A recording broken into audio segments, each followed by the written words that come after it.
Assalamu alaikum, brothers and sisters. My name is Ashir Copy Paste. If you're here for the first time, please make sure to subscribe. And if you're already a member of the Ashir Copy Paste YouTube family, don't forget to like and share our videos. And don't forget the comment section down below is all for you.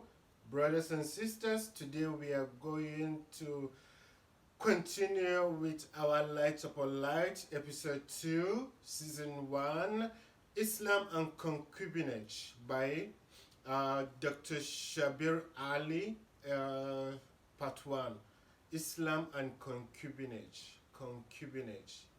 I don't know what that is, concubine, something like that. Concubinage, but I don't have no idea on that. I haven't watched the video yet, so we're gonna go directly into the video so that the professor will tell us what that is all about.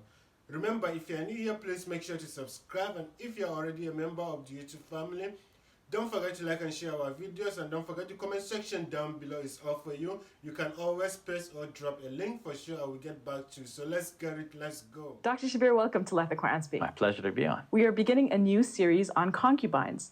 And Dr. Shabir, this series is spurred on by a question we received from a viewer. So the viewer said, why did the Prophet choose to have sex with a slave? Isn't this immoral?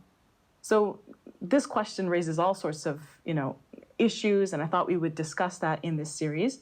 But Dr. Shabir, to begin, maybe you can talk about what a concubine is, and especially what it is in the Muslim context.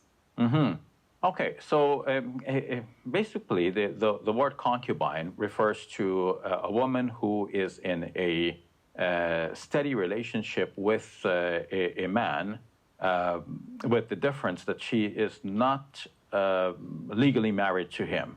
So there's a distinction between the wife and the concubine, a kind of a mutually exclusive definition. So the wife is not the concubine, and the concubine is not the wife. But the concubine is like a wife, but she has a sort of secondary status. Mm-hmm. So, Dr. Shabir, in your mind, what sort of questions does this raise? The person who is asking the question, obviously finds this really problematic, and in fact, he has said that his friends are also raising this question with him. So I think it raises questions about the Prophet Muhammad, right? Was he engaging in immoral behavior? And if we're following him, then what does it mean for us, right? And then Yes. the Quran itself, like if the Quran mentions concubinage or having sex with slaves, then what does that mean about the Quran and this text from God that we revere so much? Yeah, and to even give more credence to the stance of the questioner, to explain this puzzle a little bit more, why it becomes even more puzzling for Muslims is that whereas so far I've defined concubine or concubinage in a general way, it is also known in historical contexts, as we will get into in more detail eventually.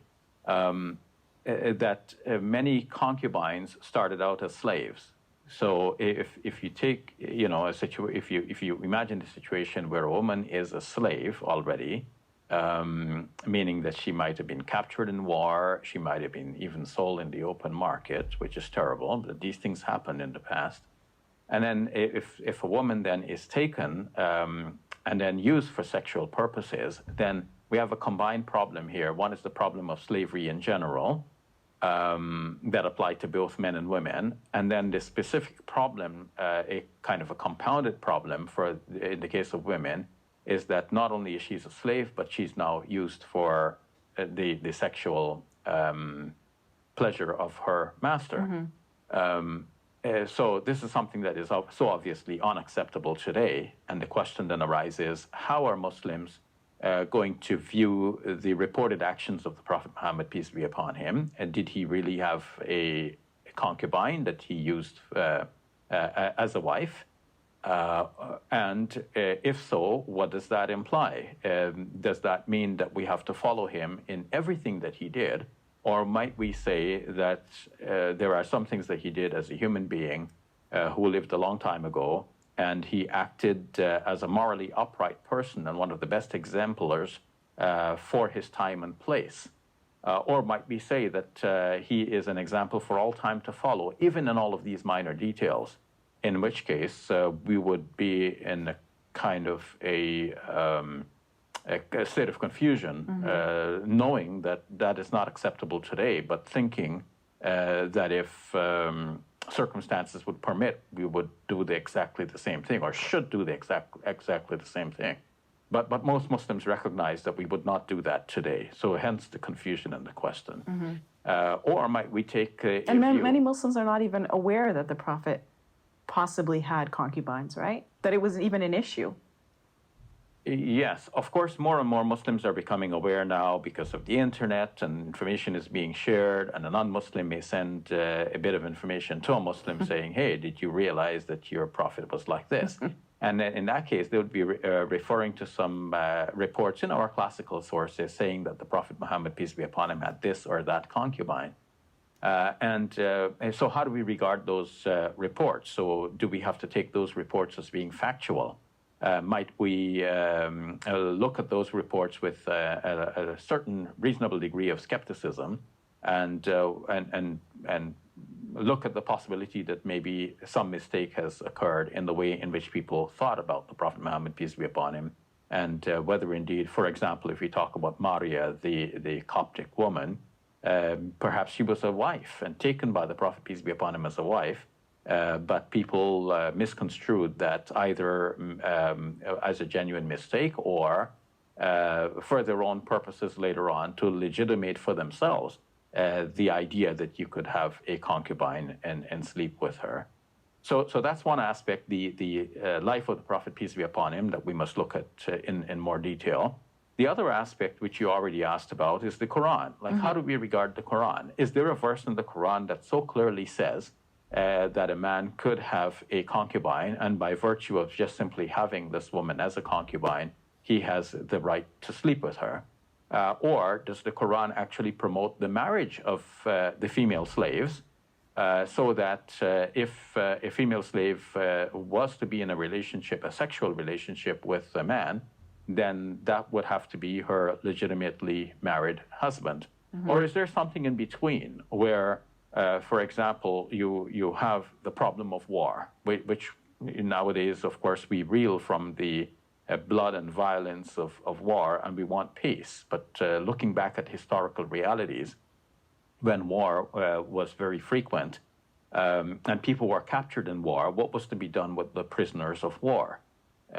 So the special problem of the prisoners of war was dealt with in a unique way in the Medinan society of the Prophet Muhammad, peace be upon him, in that they were taken and distributed as domestic servants within the Muslim community. This was, in that social context, a humane way of dealing with the slaves, where Muslims were encouraged to feed them with the same sort of quality of food that you eat and give them clothing of the same quality that you wear and so on. So that's a kind of an ideal, and not everyone did not necessarily follow all of those ideals. But within that sort of ideal thought, a woman was also one of the slaves who were distributed, and she became a domestic servant. So if there was some attraction between her and her master, then would he get married to her?